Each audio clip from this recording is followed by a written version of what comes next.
خبركم أبطات كاهنات دياقونات كورات ولدي أبطاتن أديتاتن كومها من ساعة نساناتن لكريستيان كلهم كم يوعيكم كم يكنيكم كم يسانيكم آمين نجزي أفرسن تمسكنن تودسن تقدسن يكون እግዚአብሔር አምላክ በዓለ ዝኹር በዓል አብጽሐና እግዚአብሔር እዚ በዓል እዚ ክቡር በዓል እዩ ምናልባት መብዛሕትና ዘይተረዳእናዮ ክንከውን ንኽእል ኢና እንተተረዲእናዮ ግን ዝዓበየ በዓል ክቡር በዓል እዩ እመኒ ናብዚ ክቡር በዓል ናይ ኣዴና ናይ ቅድስቲ ድንግል ማርያም በዓል እንኳ ኣብጽሐና እግዚአብሔር ሎም መዓልቲ እንታይ ይበሃል በዓታ ለማርያም ማለት እዩ በዓታ ለማርያም ማለት እንታይ ማለት እዩ ኣዴና ቅድስቲ ድንግል ማርያም ካብ ወለዳ ናብ ቤተ መቅደስ ካብ ቤት ኣቦኣ ናብ ቤተ መቅደስ ዝኣተወትሉ ብወለዳ ከም መባእ ኮይና ንቤተ እግዚአብሔር ዝተዋህበትሉ ከም መስዋዕቲ ከም ንጹህ መስዋዕቲ ኮይና ንእግዚአብሔር ተዋህበትሉ እዚ ኸኣ ከም እግዚአብሔር ፈቓድኒ እግዚአብሔር ስለዝሓረያን ስለዝመረፃን እመኒ ናብ ቤተ መቅደስ ዝኣተወትሉ እዚ በዓል እዚ ዓብይ በዓል እዩ ዓብይ በዓል ዝገብረሉ ምክንያት ነገረ ድሕነትና በዚ ክጅምር ክንሪኦ ከለና ዓብይ በዓል እዩ ከመይ እንተበልና ኣብ ቤተ መቅደስ ምስ ኣተወት ዝተረኸበ ፀጋ ንዓና ንድሕነትና ዝተረኸበ ፀጋ ክንመሃር ኢና እመኒ ንዓይ ዝዛረብ አንደበት ይሃበኒ ንኹናንኻ ዝሰምዕ እዚ ልቦና ይሃበና እግዚአብሔር ኣብ መዝሙር ዳዊት መዝሙር 65 ቁጥር 13 እበው ቤተከ ምስለ መባእየ ወእበው ብፅዓትየ ዘነበብኩ በአቡየ ዘእብየ በከናፍሬ ኣሚን ላብየ ኣብ ቤትካ መባእ ሒዘ ኣቱ ኣለኹ ነቲ ዝኣተኽዎ መብፅዓውን እፍፅም ኣለኹ ነቲ ኣብ ግዜ ፀገመይ ብኣፈይ ዝተናገርክዎ ክፍፅመ እየ ይብል እዚ ትንቢት እዚ ኣቐዲሙ ዳዊት ተነጊርዎ እኳ እንተነበረ ኣዴና ቅድስቲ ድንግል ማርያም ክረኽቡ ዝተማፀውዑ ኢያቄምን ሃናን ውላድ ኣይነበሮም ኩሉ ሃብቲ ነይርዎም ውላድ ግን ኣይነበሮምን ስለዚ በዚ ምክንያት ከዓ ይሓዝኑን ይጉይሁን ነይሮም ስለዚ ሓዝኑን ይጉይሁን ክብል ከለኹ ይፆምን ይፅልዩን ይልምኑን ነይሮም ሃበና ውላድ ጥራይ ዘይኮነ ውላድ እንተሂብካና ንዓኻ ክንበካ ኢና እናበሉ ከዓ ንኣምላኽ ይልምኑ ነይሮም እመኒ እዚ ከዓ ከም ፍቓድ ኣምላኽ ኩሉ ይገብሩን ይልምኑን ነይሮም ሃብታማት ነይሮም ሃብቲ እቲ ሃብቶም ከዓ ኣብ ቅድሚ እግዚአብሔር ሃብታማት ነይሮም ሃብታም ክበሃል ከሎ ክልተ ዓይነት እዩ ኣብ ቅድሚ እግዚአብሔር ሃብታም ዝኾነሎ ኣብ ቅድሚ እግዚአብሔር ሃብታም ዘይኮነሎ እቲ ሃብቲ ሃብቲ እኳ እንተኾነ እቲ ድምፅተሉ ዕሽር ደውፅኣሉ ብእግዚአብሔር ሃብታም ይበሃል ብስጋ ብነፍስን ሃብታም ይበሃል እቲ ሃብቲ ንርእሱ ጥራይ ገይርዎ ዝቕመጥ ከዓ ሃብታም ኣይበሃልኒ ኣብ ሉቃስ ወንጌል ምዕራፍ 12 ቁጥር 21 ኣብ ቅድሚ እግዚአብሔር ሃብታም ዝኾነን ኣብ ቅድሚ እግዚአብሔር ሃብታም ዘይኮነን ይነግር እመኒ እዞም ኢያቄምን ሃናን ብስጋ ብዘለዎም ብጥሪትን ብናብራን ሃብታማት እኳ እንተነበሩ መቸስ ዓለም ጎደላያ እንታይ ግን ኣይነበሮምኒ እንታይ ኣይነበሮምኒ ውላድ ኣይነበሮምኒ ውላድ ስለዘይነበሮም ከዓ ይሓዝኑን ይጉይሁን ነይሮም ነገር ግን ጉዮም ስቕ ኣይበሉን ይጾሙን ይጽልዩን ንኣምላኽ ከዓ ይልምኑን ነይሮም እመኒ እግዚአብሔር ከዓ ዝለመንካዮ ዘይከልእ ዝነገርካዮ ዘይርሳዕ ኣምላኽ ልመንኦም ክሰምዖም እዩ እግዚአብሔር ለሚንካዮ ለሚኑ ዘይተዋህበ ሰብ ማንም ሰብ የለን እንኳን እዚኦም ቅዱሳት ኣቦታት ስለዚ ነዚ ነገር እዚ ኩሉ ግዜ ንሕና ክነኣምን ከለና መፅሓፍቲ መሰረት ጌርና ኣቦታትና ናዴታትናን መሰረት ጌርና ኢና እመኒ ንሳቶም ከዓ ኣብርሃምን ሳራን እንዳዘከሩ ኣብርሃምን ሳራን እኮ መኻናት ነይሮም ነገር ግን ኣብ ግዜ እርጋኖም ውላድ ረኺቦም እዮም ንሕና ከዓ ምንም እኳ እንተኣረግና ኣብ ግዜ እርጋና ኮኸበና ንኣምላኽ ብሳእነየለን እንዳበሉ ከምቲ ኣብ ኦሪት ዘፍጥረት 15 ኣዳምን ኣብርሃምን ሳራን መኻናት እዮም ነይሮም ኩሉ ሃብቲ ነይሮም ግን መኻናት ነይሮም ሓደ ግዜ እግዚአብሔር ኣብርሃምን ሳራን ንእግዚአብሔር ዝኣምኑ ኣዝዮም ብእግዚአብሔር ዝኣምኑ እሞ ብስጋ ሃብታማት ነይሮም ሓደ ግዜ ካብ ኣቦኻን ካብ ዓድኻን ካብ ኣዝማድካን ውፃእ ናብቲ ኣነ ዘርእየካ ኢሉ እግዚአብሔር ክእዞ ከሎ ዓድኻ ገሊካ ውፃእ መንን ክብሎ ከሎ ሕራ ኢሉ ወፂኡ ናብ ካልእ ከይዱ ማለት እዩ ኣብርሃም ማለት እዩ ኣብቲ ዝኸዶካ እግዚአብሔር ክገሊፅሉ ዋልታኻን ሃብትኻን ኣነ ጸጋኻ ብዙሕ ይሁን እንዳበለ እግዚአብሔር ምስተናገሮ ነብርሃን እግዚአብሔር አብርሃም አንታይኖን እግዚአብሔር ዋ እዚ ምሳይ ደሎ ሃብቲ ውሕድ ብዙሕ ኣይኮነን እቲ ትህበኒ እንታይ እዩ ውላድ የብለይኒ ነዚ ደሎ ኣይኮነ ዶ ካልእ ክትህበኒ ክትውስኸኒ ትረክሲ እዚ ምሳይ ደሎ ሃብቲ እንኳን ድወር ነዚ እኳ ድወርስ ውላድ የብለይኒ እዚ ሰራሕተኛ እዩ ክወርሶ ስለዚ እቲ ትህበኒ እንታይ ኢኻ ውላድ የብለይኒ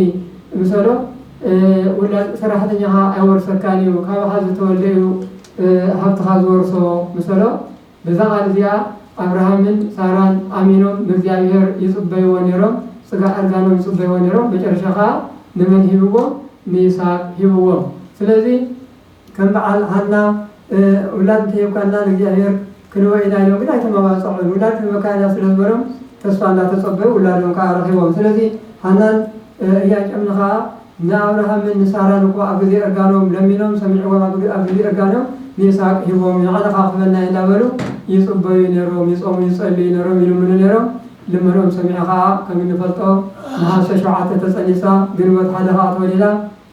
ስለዚህ መብጽዓ ስለዝነበረ በዝሎም መዓልቲ ከዓ ናብ ቤተ መቅደስ ከም መብጽዖም የትዮም ምክንያቱ እታ መብጽዖም እንታይ እያ ውላድ ተይብካና ንዓኻ ክንበካ ኢና ወዲኹም ውላድ ተይብካና ንዓኻ ክንበካ ኢና ንእግዚአብሔር ቤት ክንባ ኢና ኣብ እግዚአብሔር ተገልግል ንዓና ተገልግለና ዕንጨይቲ ኣርያ ማይ ቀዲሓ ክትላእኸና ኣይንብልን እንታይ ዳ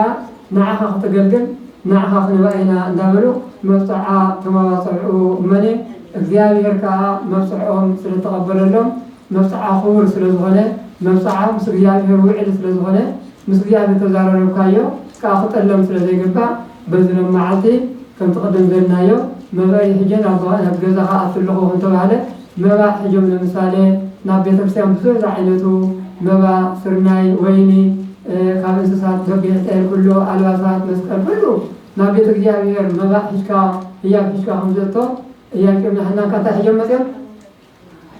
ኣቤት እናታ ሕጆም መፅኦም ውላዶም ሕጆም ምክንያቱ መብፅዖም ውላዶም ክህቡ ስለዝኾነ ውላዶም ሕጆም እዮም ናብ እግዚአብሔር መፅኦም ምክንያቱ እታ መብፅዖም ንዓኻ ክንበካ ዝበሃል ስለዝነበረት ማለት እዩ ከም በዓል እግዚአብሔር ከዓ ስለ መብፅዖም ስለተፈጸመሎም እግዚአብሔር ዝለመነዎ ስለተፈጸመሎም ነቲ እግዚአብሔር ዝኣተዎ ከዓ ክህቡ ክፍፅሙ ከዓ ይግባእ የለና እንዳ ሓንሰብ ንምንታይ ነኽብሮ ኣለና ዝበዓል እዚ እንታይ በዓል መሰረቱ እኮ ክንመሃር ኣለና ንምሳሌ ኣቐዲስና ቆሪብና ጥራይ ዘይኮነ ናይ ኩሉ መሰረቱ ትምህርቲ እዩ ክንፈልጥ ኣለና እንድዒ እንታይ ለመዓልቲ ቅባል እንድዒ ክንብለና ስለዚ ትምህርቲ ክወሃብ ካሎ ፅኒልካ እንድሕር ሰማዕኻዮ ልቢልካ እንድሕር ሰማዕኻዮ እዝኑ ክሰምዕ ይኽእል እዩ ልቢ እንድሕር ሰምዐ ግን ስማዕ ካሎ ኣይከኣል እዩ ልብና ከዓ ንእግዚአብሔር ንሃቦ ስለዚ መብፅዖም ሕጆም በዝሎም መዓልቲ እያቄምን ሃናን ናብ እግዚአብሔር ቤት መፂኦም ማለት እዮም ናብ እግዚአብሔር ቤት ክመፁ ከለዉ መብኦም ሕጆም ቅድስቲ ድንግል ማርያም ሕጆም ጓል 3 ዓመት ኣብ 3 ዓመት ክሳብ 3 ዓመት ምስኦም ፀኒሓ 3 ዓመት ምስ መለ ግን ንቅድስቲ ድንግል ማርያም ሕጆም ናብ ቤተ መቅደስ መፂኦም ኣብ ቤተ መቅደስ ክመፁ ከለዉ ከዓ ተኣምር ማርያም ከም ዝገልፀልና ካህናትን ዲያቆናትን ምእመናትን ህዝበ ክርስቲያን ኩሉ እንዳ ኢያቄም ሃናን ጓሎም መብፃዕ ሕጆም መፀላሉ ተባሂሉ ኩሉ ተቐቢልዎም ማለት ብኽብሪ ተቐቢልዎም ብእልልታን ብሓጎስኒ ተቐቢልዎም መባኹም ከዓ እግዚአብሔር ሰማዓኩም እግዚአብሔር ቀበለልኩም ኢሎም ተቐቢሎም ንቅድስቲ ድንግል ማርያም ተቐቢሎም ማቶም ካህናት ማለት እዩ ብዝተቐበልዋ ግን ሓደ ነገር ኣተሓሳሲቦም ሳያለኹም ዶ ኣተሓሳሲቦም እዚ ወይኒ ኮነትን ወይ ከዓ ዕጣን ኣይኮነ ወይ ከዓ ሓደ መፅሓፍቲ ኮነትን ሰብያ ከመይ ከም ትነብር ከም ዘለዎኻ ከመይ ዳ ኣለኻ ትነብር ከ ብዛዕባ ናብራ ዳ ከመይ ዳ ኣለኹ ክኸውን ዘለዎ ኸ እንዳበሉ ክሓስቡ ምስ ጀመሩ ከንቅፅበት ከዓ መልአከ እግዚአብሔር ቅዱስ ፋኑኤል ተበኽ ኢሎም መፅኡ ማለት እዩ ካብ ሰማይ መፅኡ ስለዚ ምስ መፀ በቲ ግዜቲ እቶም ኣቦታት ዝነበሩ ንዓናይ ነዞም ኣቦታት ነዞም ዓበይቲ ነዞም ኣገልገልቲ ምልክዕ ዘገልገሉ ንዖም ክኸውን ኢሉ ቅርብ እንተበሉት መልአክ ንድሕሪ ትምለስ እሳቶም ምስ ተመልሱ ከዓ ውርድ ይብል እንታይ ፍለጥ ንኮይ ነዛ ህፃን እዚኣ ክኸውን ኽእል ተባለ ነዛ ህፃን ግን ኣቢሎማ እንታይ ሽሙ ነዛ ህፃን ግን ክንፉ ዘርጊሑ መጊብዋ ሰማያዊ መናን ሰማያዊ መስተን ኣስትይዋ ከይዱ መን ቅዱስ ፋኑኤል እግዚአብሔር ሊየኸላፍ እዚ ነገር ካብ ዝኾነ ዳእሞ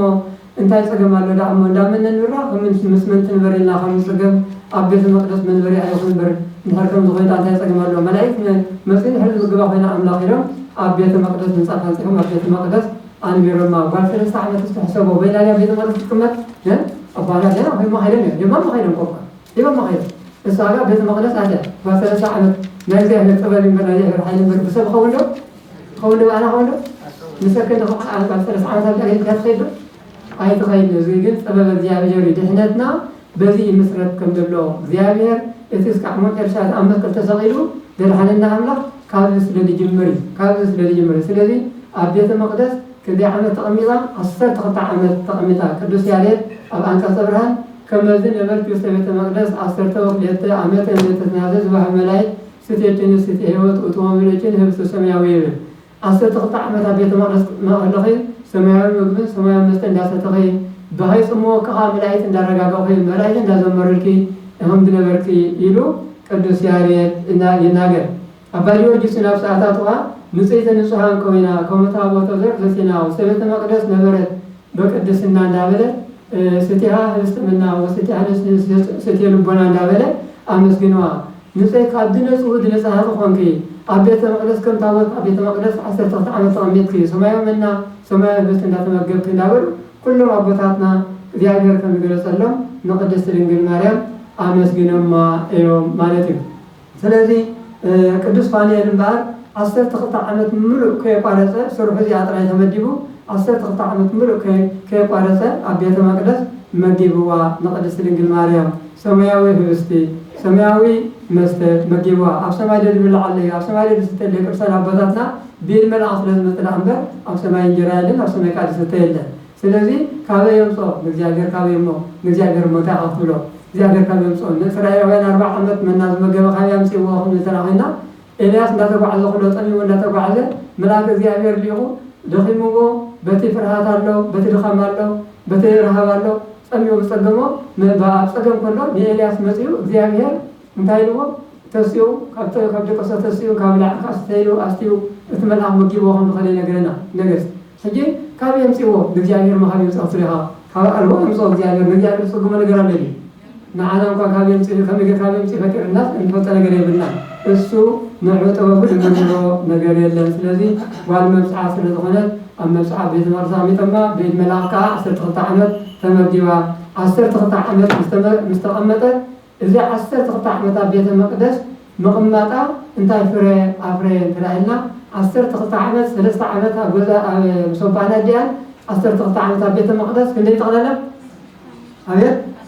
10 تحمشت هل 10 تقطع عمشت أبلوك أصنعير مراب هذا on 20 كم نروحه ملاك زيانير قدس جبريل مسيو دس بالكسو خامنة برختيو بركة سقم بريو زيانير مساقيو نقطة سقط ودليو سموها عمالك سليو خندواله نعكا لوقال كم تتنسو زتبسرت بهر 10 تقطع عمل أبيت المقدس مقماتا نعكا لوقال هيس كرسوس كم تتنسو تنجيروا بس كم ألقا يخنني سرقا كم قطبة عينها قلاب يسكن هيا أبقال أما حسنا حدره كابسقا أسقا كاب نفسها تواليدو مالتيو سلذي إذا معلتي كبر معلتيو سلذي يودسوا ملايت نمسكنوا 10 تقطع عمتا بيت المقدس تقمت اللماني ناي دحنتنا مسرت زت مسرت سلذهنا كبر بعاليو قدم يلو قدم ياك من هنان أبي مصحف صاموئيل معرف حدا قدامي صاموئيل معرف حدا 10 تنرهو لك ناشي ما رخيبوي حنا تبهالك حنا تبهال مسنورت حنا زيا مخانيرا بزح نتا مصحفا بطعمي ولاد بزيمركم حسهم يا تبنيرا تنبع تبكي أمديانير مسيا أزياء حزنا وسن زين وبرو حزن ولاد يرخوا بلا أزياء حزن جبرت حنا بعد بيتا تلك أنا يبهال تبارك زتقدس بعد بيت نيروا الساجن ولاد يرخوا بلا أمرا أمنا نزيا أميرا اتلم من نبرته هذا جزء كل نجر تتجرو كل تخونه مسرعيسي نموخان كعصرت ولاد أنا برسكن ولاد يرخوا كل قسم تاج نقيلو يرجع عن يصنع عن يكون ده أمر ولاد يرخوا بلا نزيا يرجن أبيت المقدس نعمتنا أملاك نبرة يرى لما كايو زي رسع زي كلا أملاك صاموئيل هو نبي صاموئيل هو صاموئيل مالس جابر سمعنا مالتيو سلذي إذا أدى زيادة لك حمزنا يجمعنا كلمة من تجبر يزي أفسر استعمته نال እግዚአብሔር أوفياته خليه بنا كده بنا مبسع سلزغلت ولا تيكوني حق بكاء سلزغلت እግዚአብሔር كا هو نتزابقا እግዚአብሔር بيت كنو እግዚአብሔር بزارب بروك قدس ولاد نيرو مالتي سلزي እግዚአብሔር كمها ياكمن هنانكا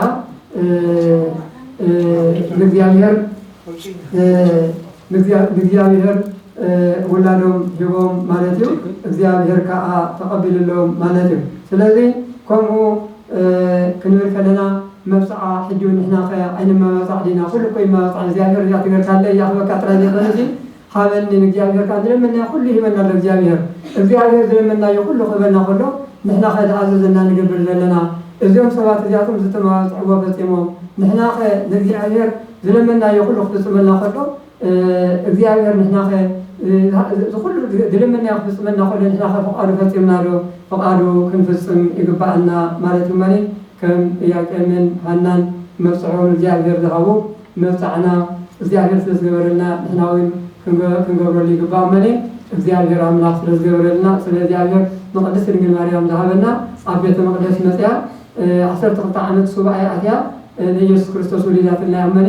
12 ዓመት ኣብ ቤተ መቅደስ ምምጽኣ ንዓና ንበረኸት ይመኒ ሕጂውን በረኸታ ኣይፈለየና ኩሉ ግዜ ኣማላድነታ ኣይፈለየና እግዚአብሔር ስብላት ይኹን ዘስተምሃረና ዝመሃረናን ኣምላኽ ስሙ ዝተመስገነ ይኹን ጽኔኩም ስለማኹም እግዚአብሔር ስማዕኹም ሰዓትኩም ኣይወስደልኩም ንጽሕተ ንጹሕ